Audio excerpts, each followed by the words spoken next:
football coach I've ever competed against. His defensive theories were magnificent. Everyone called him the Bull or the General, except Moose Barbich, who called him Governor. Well, he was almost courtly. Maybe it was his military training, but he was very gallant. Well, I remember him as Captain Neyland. I'd have to put Neyland right up there with Rockney, and I'd have to put Neyland 1, 2, 3. The man they're talking about was General Robert Reese Neyland, scholar, soldier, athlete, legendary football coach. Hello, everybody. I'm Lindsey Nelson. This stadium at the University of Tennessee in Knoxville is a monument to General Bob Neyland. It bears his name. In the next few minutes, we'll tell you why.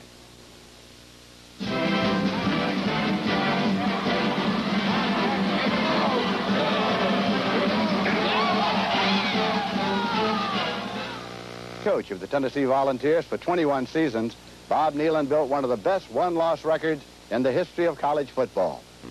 Except for 2 interruptions for military duty, he coached from 1926 through 1952.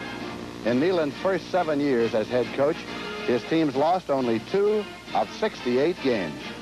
He lost only 31 times in 216 games. His 1939 team was the last to be unscored upon in a regular season. His 1951 team won the national championship. He is in college football's Hall of Fame. In 1912, young Neyland received an appointment to the United States Military Academy at West Point. There, in the company of future Generals Dwight Eisenhower, Omar Bradley, and James Van Fleet, Neyland distinguished himself in the classroom and in athletics. After graduation in 1916, Second Lieutenant Neyland served in France. After the war, he studied engineering at the Massachusetts Institute of Technology, and he built bridges and dredged rivers along the Mexican border. In 1921, he returned to the academy as aide-de-camp to the superintendent, General Douglas MacArthur. In 1925, the Army sent Neyland to the University of Tennessee in Knoxville. Dr. Lennox Baker, later a famous orthopedic surgeon and team physician at Duke University, was a student at Tennessee in 1926 and was Bob Neyland's first team trainer. Well, I remember him as Captain Neyland. We showed up there together in 1925. I was from Texarkana, Texas, and he was from Greenville, Texas. And he was the end coach, and the ROTC, the Army had sent him down there, and he was making $750 a year for coaching the ends, and they were paying me $60 a month, 9 months out of the year, for $540 a year. A year later, Neyland became head coach, and a college football dynasty was born. Vanderbilt and Alabama were the powerhouses of Southern football in the late 1920s. Alabama was coached by Wallace Wade, who soon came to know Neyland as a friend and an adversary. First, he's a very brilliant man, and he had a lot of character, and he could influence young people. He could inspire them. And his teams were always well-trained, well-conditioned, and played with spirit. And one of the things that I used to misjudge, I used to think he was lucky, but I began to realize after time, luck turned sometimes, but it never did with him, because he trained his players to take advantage of opportunities.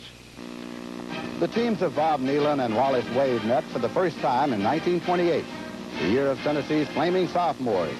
Alabama was a heavy favorite. Hugh Faust, a sophomore tailback and later an assistant coach and scout for Neyland, remembers the day. The ball bounces a lot of ways, so we got a break on the first kickoff when McEver ran it back for a touchdown and startled everybody, and we played real well in the game, although we were pretty much outmanned. Of course, the second half was no score. We held them. It was defensive, though, and the battle was then. Gene McEver was there, too. He was the one who returned the opening kickoff 98 yards. Not that that was the greatest game, but that was the game that put Tennessee on the map. And naturally, that would make it stand out. McEver's backfield running mate was Buddy Hackman. It was the era of Hack and Mack. And a favorite slogan of Vol fans was, "In Dodd we trust." Bobby Dodd would become head coach at Georgia Tech. Dodd remembers Neyland's talk before the 1928 Vanderbilt game. Bob Neyland was a psychologist, and he finished up his pregame speeches to his ball clubs always by saying, "We will win because they do not have the background." Bobby Dodd says it was before a Vanderbilt game that Neyland went out to talk to the officials, and when he came back, he didn't have time to deliver his full speech. So he just stuck his head in the door and said, "They do not have the background." Bobby Dodd started laughing, and several around him started laughing, and the general then came back, closed the door, and said, "What's funny before we go out on the field to play Vanderbilt?" And Dodd said, "Oh, I don't know. You said they do not have the background, and we haven't beaten them in 10 years. But Tennessee did beat them that day. Beating Vanderbilt was special for Bob Neyland. That's what he was hired to do." In the 1929 game with Kentucky in the snow at Lexington, Tennessee came within inches of being invited to the Rose Bowl. Well, it was a miserable day, as it very often is for the Kentucky game.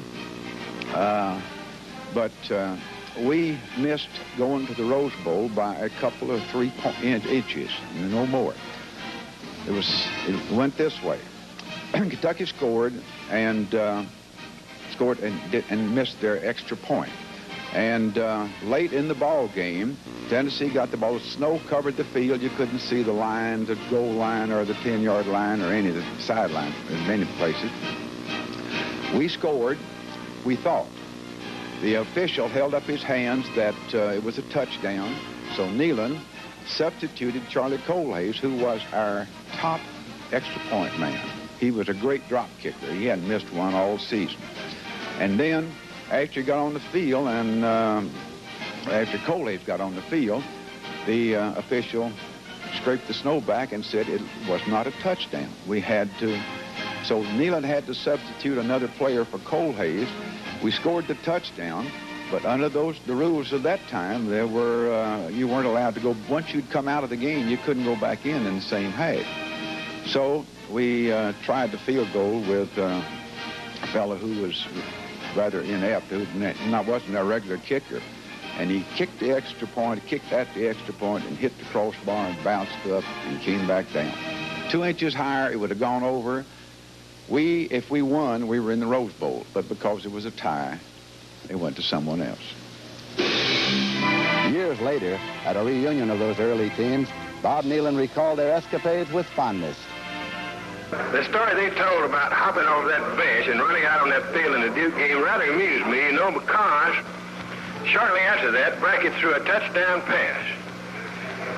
He didn't throw it to one of our men, however. He threw it to Fred Corver to Duke. Volunteer fans still identify Neyland's teams with his single-wing offense, but his first love was defense. Neyland always felt that nobody was ever going to beat him at end. You were not going to beat Tennessee running wide. Forget it.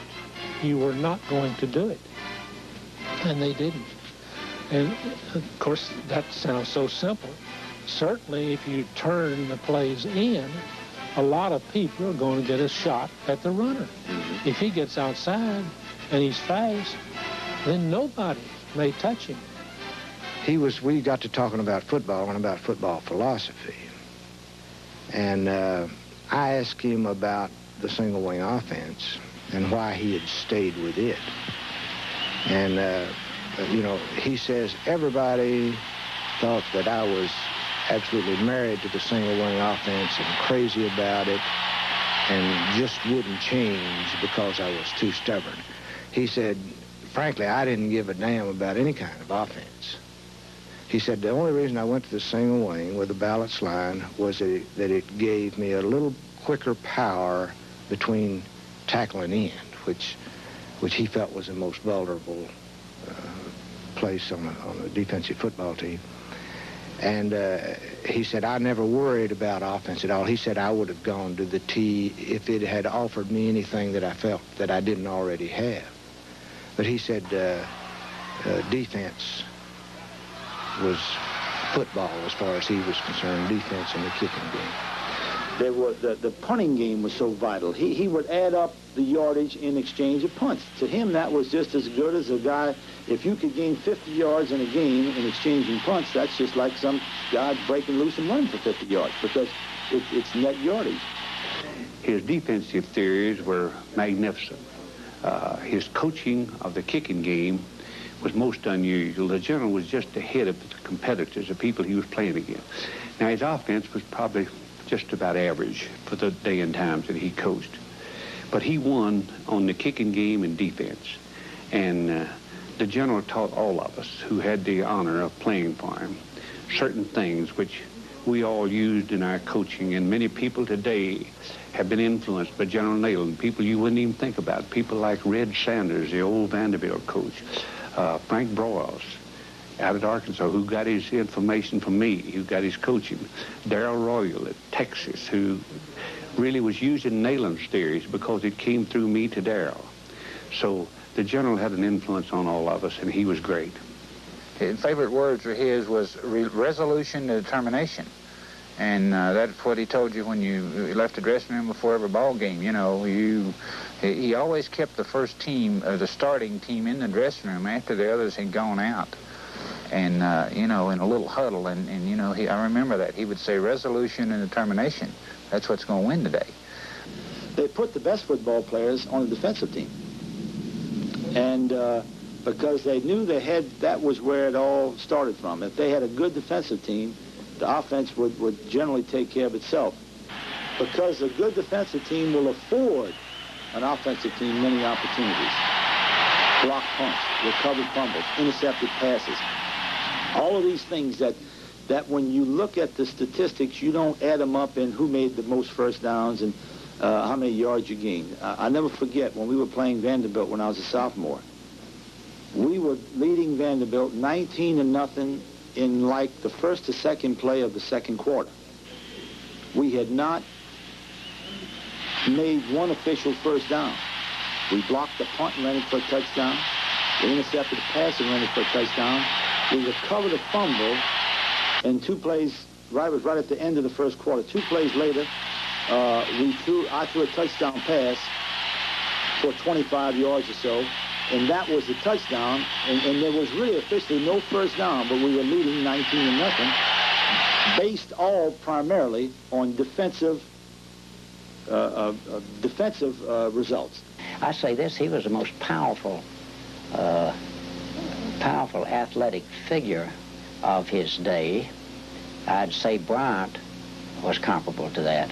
Bear Bryant, I've heard Bear Bryant say many times that he didn't become a very good coach until General Neyland taught him how to get along with his players. These are the offensive plays from Neyland's 1926 notebook. Tennessee's single-wing attack became known as the Neyland system, but Neyland said it wasn't his at all.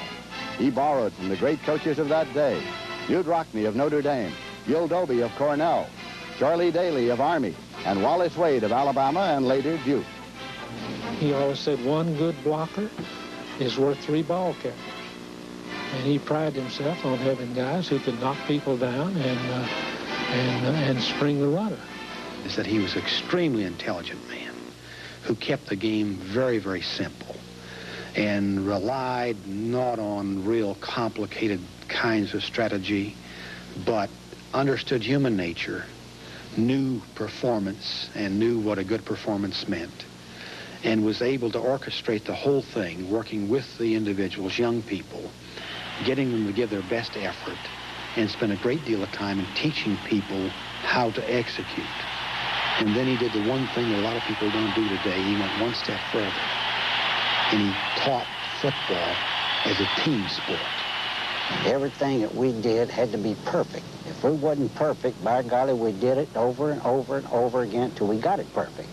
And that was his theory of football, and that's the way he practiced, and that's the way we had to play.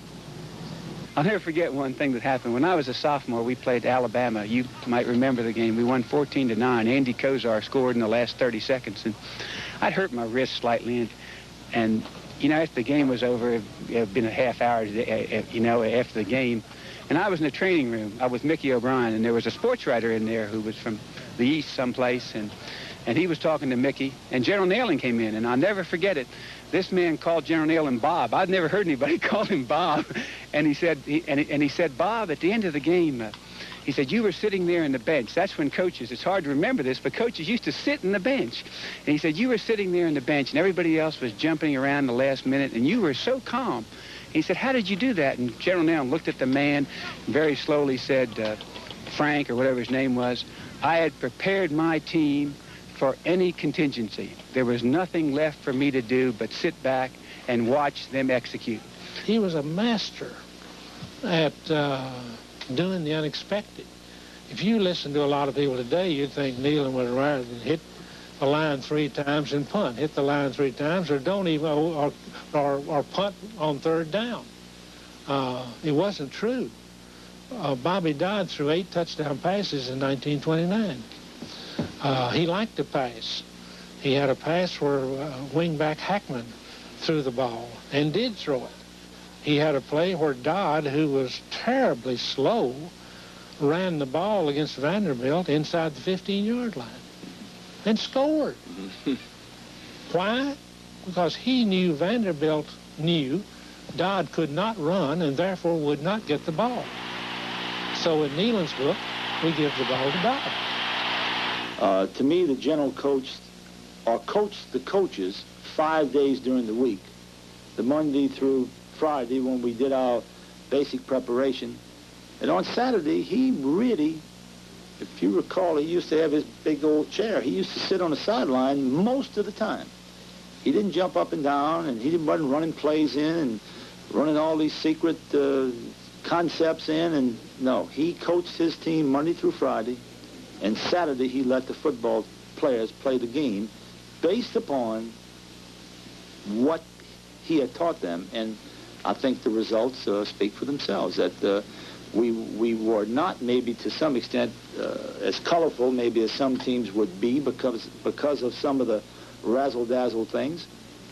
But I think the basic soundness of a good, sound system is what won games for us. And he did all of that before the ball was ever teed up on Saturday. He'd win. Why? Because he's that kind of man. He'd have his team well drilled. In first place, he'd do a good recruiting job. He'd have his players well drilled and adapted to the game of football as it is played today. He'd win today just like he always did. In 1935, the Army sent Neyland to Panama, and for him, it became a year of decision. He was a soldier at heart, but in the 1930s, promotions in rank came slowly. Perhaps most importantly, his family was ill most of the year in Panama, so Bob Neyland resigned his commission and returned to Knoxville in 1936. Tennessee soon would be thrust into the national spotlight.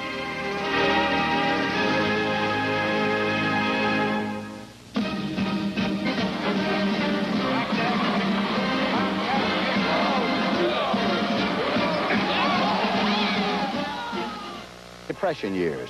A college education was beyond the reach of most high school graduates, such as Ed Malinsky of Massillon, Ohio. And Neyland came up and he told us exactly what he was offering. And like being a poor boy, I didn't have any way to go to college. I had to either work my way through or else earn a way through on a scholarship. Bowden Wyatt said all he wanted was a place to sleep, 3 squares a day, and a chance at college. Wyatt promised Neyland he'd deliver on the football field. And so did Bob Suffridge, Leonard Kaufman, Sam Bartholomew, George Hunter, Johnny Butler, Bob Woodruff, George Caffago, and many others.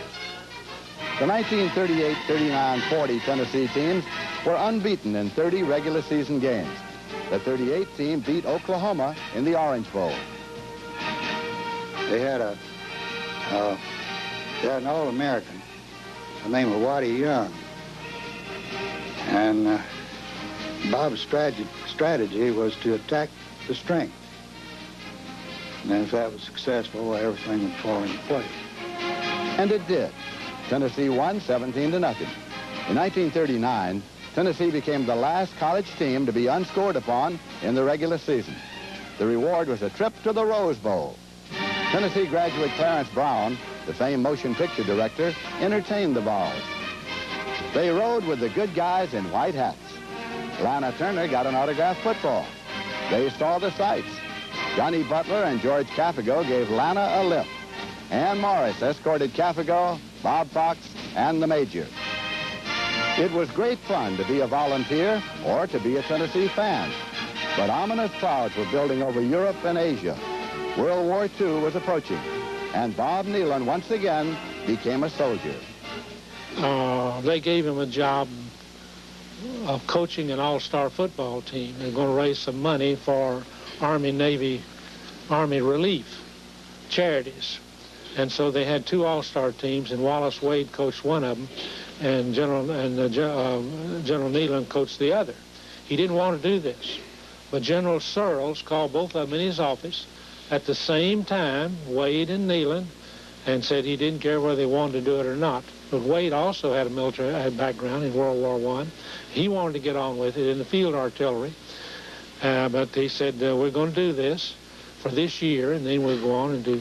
So Neyland took one team, and Wade took the other. They both wanted the same team, the Eastern All-Stars and the Western All-Stars.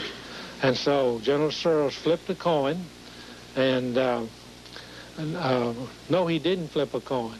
Neyland outranked Wade, and Neyland said, I'm sorry, Wallace, but I'm going to pull rank on you, and I'm going to take the Eastern team. And we'd go in and talk to some general's office, and I'd have to stand at attention. Bob would sit down and put his feet on the general's desk. In 1944, Neyland was sent to the Far East and promoted to Brigadier General. The early part of his service overseas, he was in Kunming. And as you probably recall, the Japanese were getting pretty close to Kunming. Neyland's next assignment was Calcutta, India, where he was in charge of unloading supply ships and distributing war materials to British, Chinese, and American forces in the China-Burma-India theater. He was extremely proud of the stuff they moved in and out of that port, across the Burma Road, across the hump, and all of that, you know. He was over there quite a while, and he was decorated by the British government and 2 or 3 other governments for that. So Bob Neyland, who had left Tennessee as a major in 1941, came home after the war a general. Tennessee fans were excited in the fall of 1946. The Vols won 4 straight, including Duke. But a week after a victory over Alabama, the Vols lost to Wake Forest, an upset. I remember a cartoon in the paper that showed a lone fan sitting in the stands with his pennant, and it said, I'm not worried, the general will think of something. And the general did. The Vols won 9 games and went to the Orange Bowl. North Carolina's Charlie Choo Choo Justice remembers what it was like to play on Neyland's team. When they started playing, and when you put your helmet on over in Knoxville or against the Tennessee team, there's one thing you knew, that you were going to get blocked and you were going to get tackled. Justice's picture was on the Tennessee-Carolina game tickets for 3 years, because in 1946, Vol tailback Walter Slater got past him for a touchdown. He faked a lateral to a man, and I went for the fake, and he walked in the end zone, beat us 20-14 that afternoon. In 1947, against Vanderbilt, team captain Denver Crawford made what Neyland said was the greatest block he'd ever seen. Vanderbilt was leading 7-6 when Tennessee's Hal Littlefoot returned a punt late in the game. And Vanderbilt had me cut off the sideline, and I never did see Denver's block until the following week when we started the film. But I had ducked my shoulder and was resigned to the fact that they were going to knock me out of bounds. And I was just waiting for the impact, and it never did come. And I went about another 10 yards and looked back to see what was happening. And I didn't see a football player for a good 20 yards. So I went on in, and I'm just lucky I didn't fall flat on my face. I was next to the last one coming down. Of course, our end was coming behind me. But just as I got down on the wall, on the sideline, I saw Hal coming, and I knew he was going to be timed just right. I just happened to see 3 Vanderbilt players converging on Hal, and I thought, man, they're going to really knock him clear up in the stadium. And I just laid out with a body block, and I got that lead man, and the other 2 were so close that it got those 2, and I guess a lot of luck involved, but I sure went after him. and old Hal just sailed on for the winning touchdown. But 1947 and 48 were not good years by Neyland standards. The team was breaking even, and there was grumbling on Gay Street. I've always planned to go into coaching, and I wanted to thank him for the scholarship and everything he'd done for me. But that time, that year, we'd had 5-5, and you know that's not good for Tennessee football. And they were after the general, and like they do when you're not winning them all or going to a bowl game. Then I talked to him. They were saying, get rid of General Neyland. He's too old, using a single wing, outmoded, outdated, all this stuff that I was hearing. I talked to him about that. I said, Coach, I wanted to go into this game of football, but you've been here at that time, I believe, about 20 years, and what a record he had, you know. And I said, the way they're after you now, I don't know if I want to go into that game. He said, kind of grinned and said, let me tell you, Crawford, I don't care what field you go into. You can't live on your clippings. You got to produce. Neyland ignored his critics. He knew he was building something special. The last great Neyland teams and a national championship lay just ahead.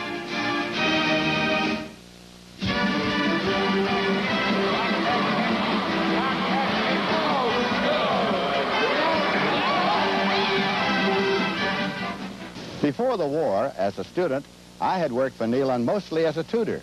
And now in the post-war years, we were building the Vol radio network, but the general never allowed me to put him on the air. He took the view that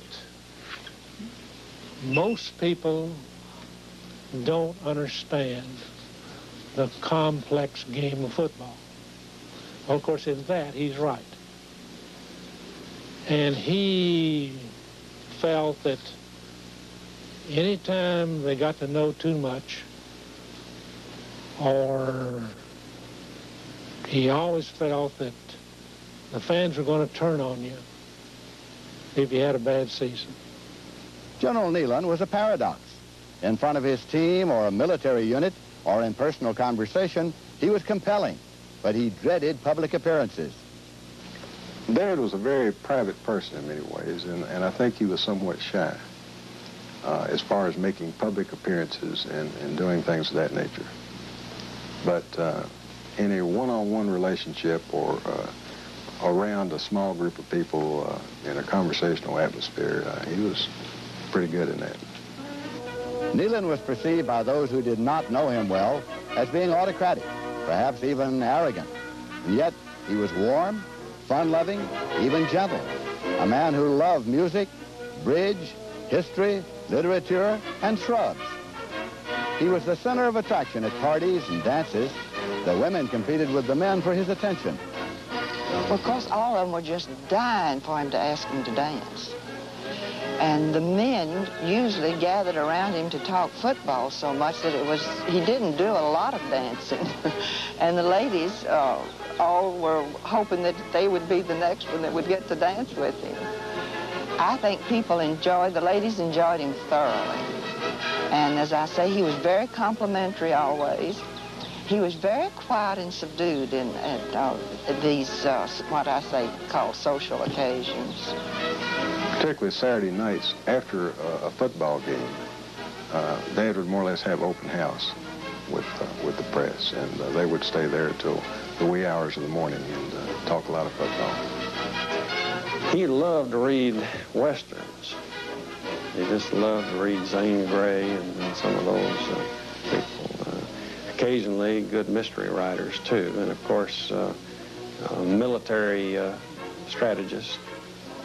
Reconcile that with, for instance, when he would go to the old conference basketball tournament every year that they had at Louisville at that time. This would have been the late 40s and early 50s.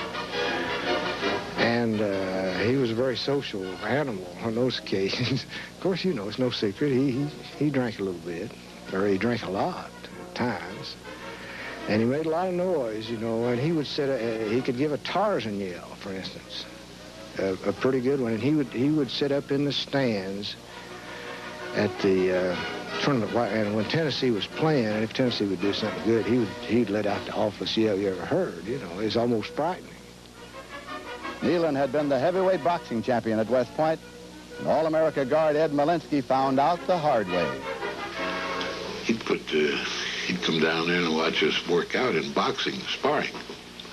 So one day he put the clothes on with me, and he taught me a few lessons in there. You went around or two with the general? Yeah, we played around there a little bit. What happened? He was showing me how to use a straight left and a left hook. First thing I knew, I was on the floor. He showed me that's the way you do it, and I didn't see it coming, didn't know.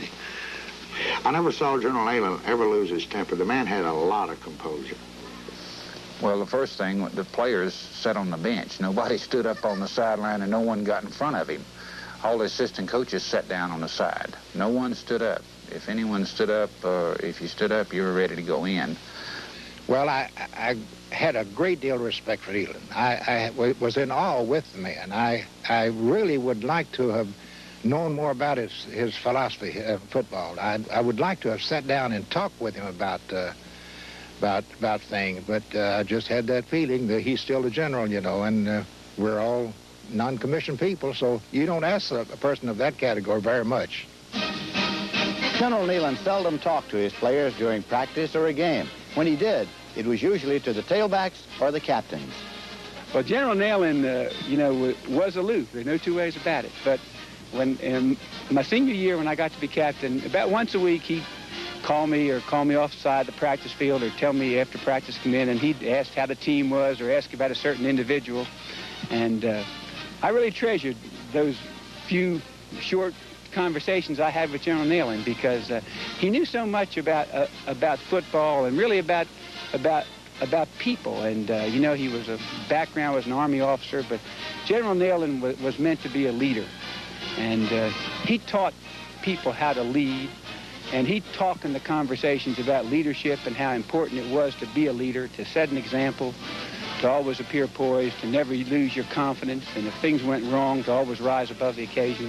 And that's what we talk about mainly. My wife had my first child at Tennessee when I came back out of the service. She came out there one day in spring ball, and he delayed practice. She ran up and asked if he'd pose with holding my little kid, Ronnie, my first boy.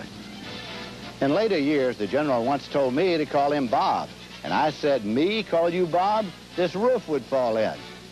Everyone called him the bull or the general, except Moose Barbich, who called him governor. Moose was If I ever addressed him, and I can't recall that I ever did directly, you know, it was as coach.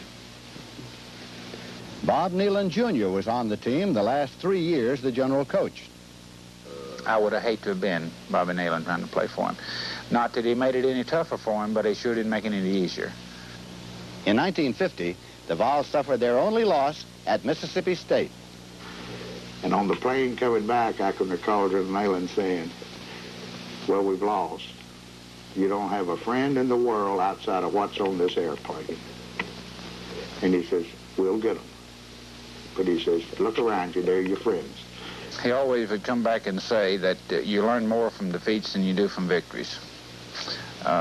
Very, very, mouth was set, jaw was set, very grim-faced.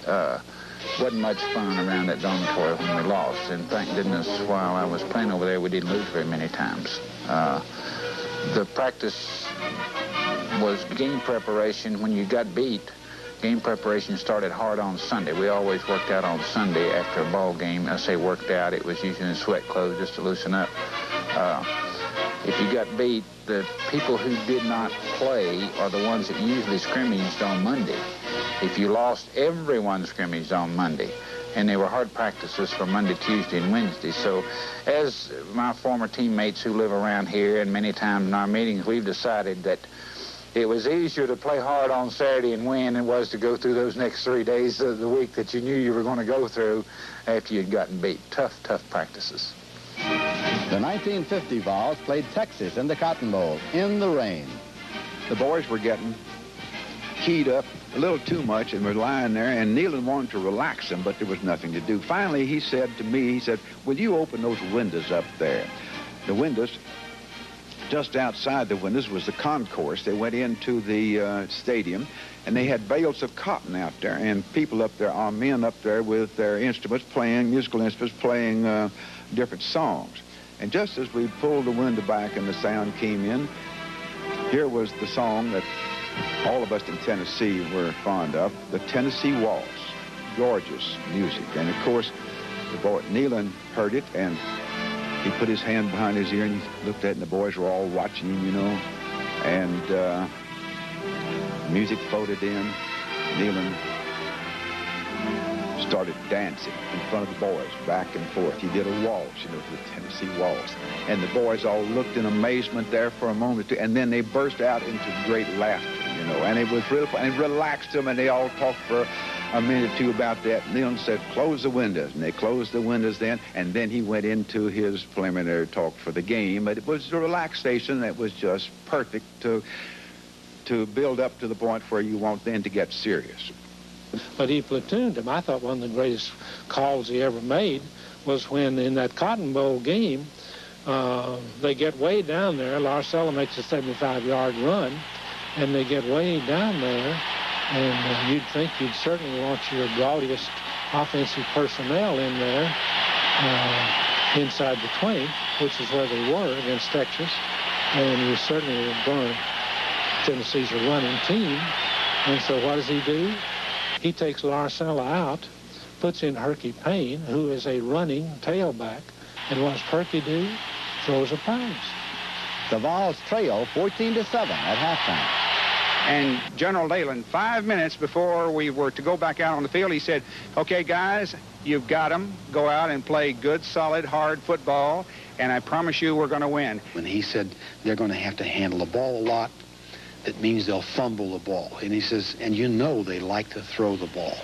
Can you imagine throwing the ball in this weather? He says, we'll end up intercepting the pass or something because they'll want to throw the ball.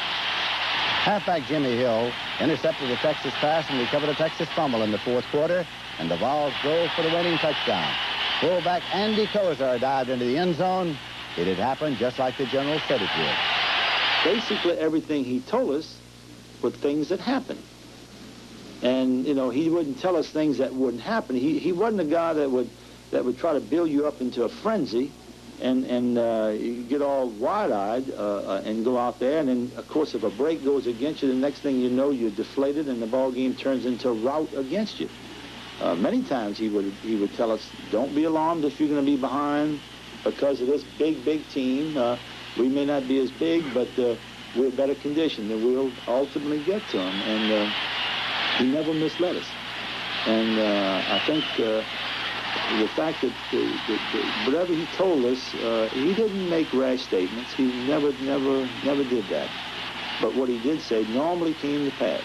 And so when he told us something, we would believe him. Most people say the Cotton Bowl victory over Texas was the happiest they ever saw Bob Neyland. He wanted to beat Vanderbilt awful bad. He wanted to beat Alabama awful bad. And he always was able to get you up for the big ball game, or most of the time. I remember an incident that happened after we had played Texas and come back in 1951 in the Cotton Bowl and came back and scored twice in the fourth quarter and beat them 20-14. Everybody's whooping it up in the dressing room, and it had been raining the entire game and muddy and happy and whatever, and everybody was hollering for the general, and he was whooping around the dressing room, patting everybody on the back. He jumped up on a table that was over there, and he said, I love every one of you SOBs. And I think that might have been the happiest I ever saw the general in my time here about winning a football game. In 1951, the Volunteers won 10 straight, the national championship, and a trip to the Sugar Bowl. I think you can look at our 1951 team, the national championship team. I don't think individually any of us were great athletes. I think collectively we were some kind of football team. The end of an era was approaching.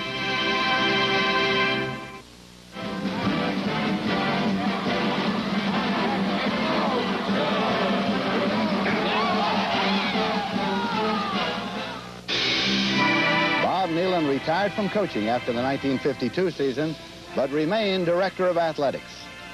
He was a very strong man, physically as well as mentally.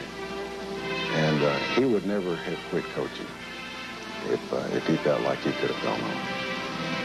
He lived long enough to continue the stadium expansion he began in 1926.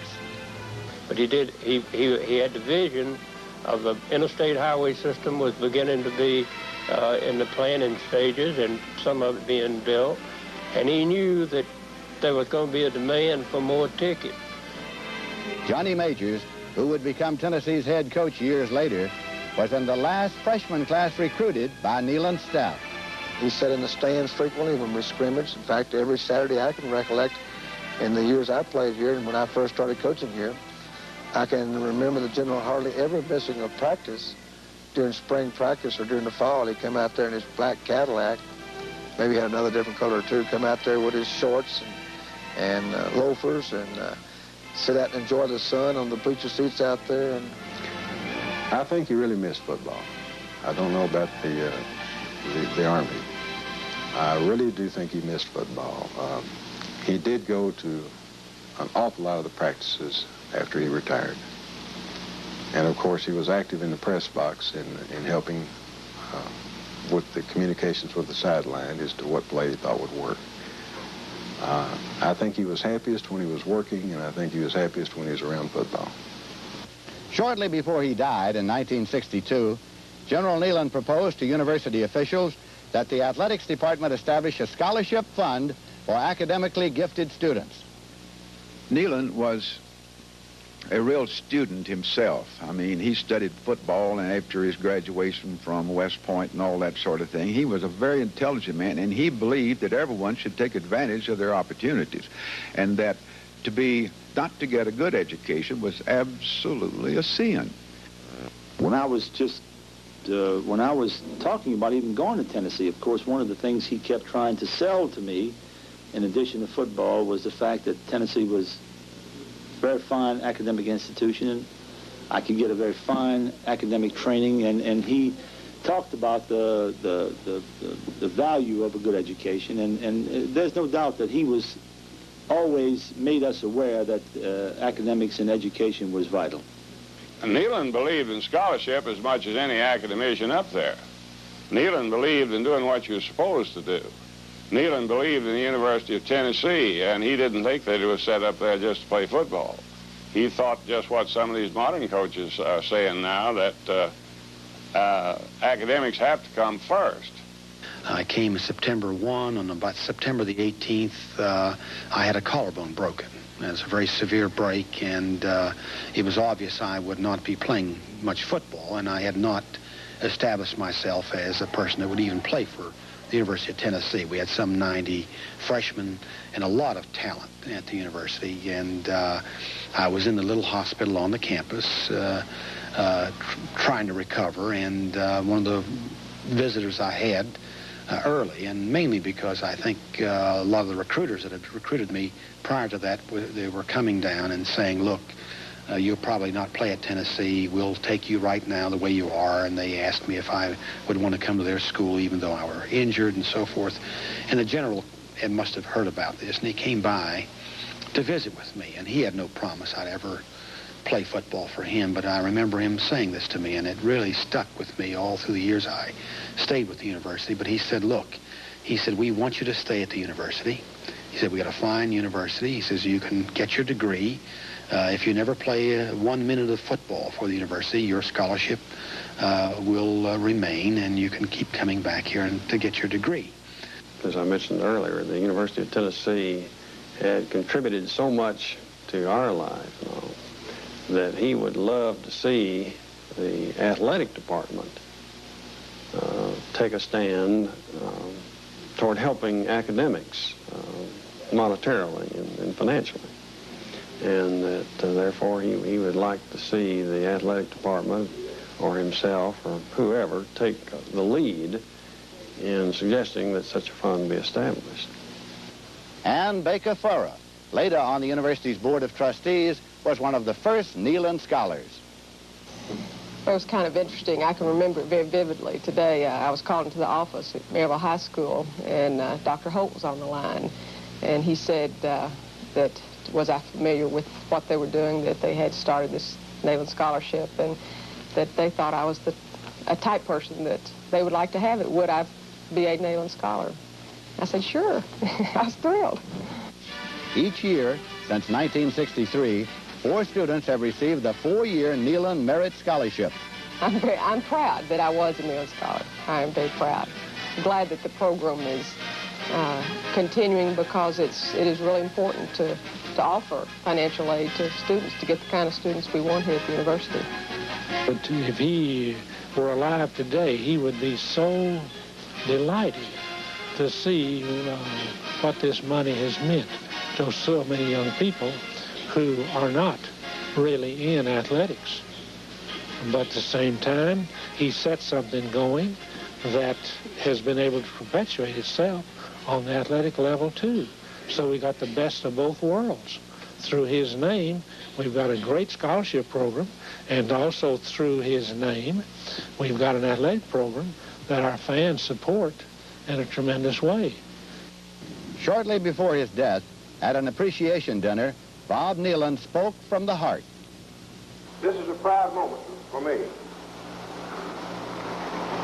I'm proud of the friends that gathered here tonight. I'm proud of the 28 years that I've spent here at the University of Tennessee. I'm proud of the small part that I had in contributing to its remarkable growth throughout these years. I know you'll bear with me, however, when I say that I'm proudest of all of these boys of ours, the boys that played under me, who have achieved remarkable things in every walk of life in which they've been called upon to perform. Student, athlete, soldier, coach, businessman, professional man, or in the field of politics. To me, you are, you always have been, and you always will be the best. But I like even more than that to think of you as emblematic, as living, breathing symbols of the stream of football players that is coming from every campus in our conference and throughout the whole nation in ever-increasing numbers. Now may your tribe increase, because to my mind, in your strong bodies and your resolute minds, there lies one of the great hopes of this country, to repel the communist despots who seek to rule and ruin the world. The following quotation from my former chief, General Douglas MacArthur, applies to every campus in this country, and I would like to complete my remarks with that quotation. And it goes like this: there upon the fields of friendly strife are sown the seeds that on other days, on other fields, will yield the fruits of victory. Neyland the soldier had distinguished himself in the war. Neyland the coach and scholar had left a legacy. You know, those things only happen once. You cannot recreate the time and the place and the exact circumstances that will produce a Neyland or a Bryant. And I knew when he retired and when he died that was never going to happen again for Tennessee. Oh, shoot, the man that's responsible for where I am. Really. If it wasn't for him, I couldn't have made it. I'm choked up. I love it.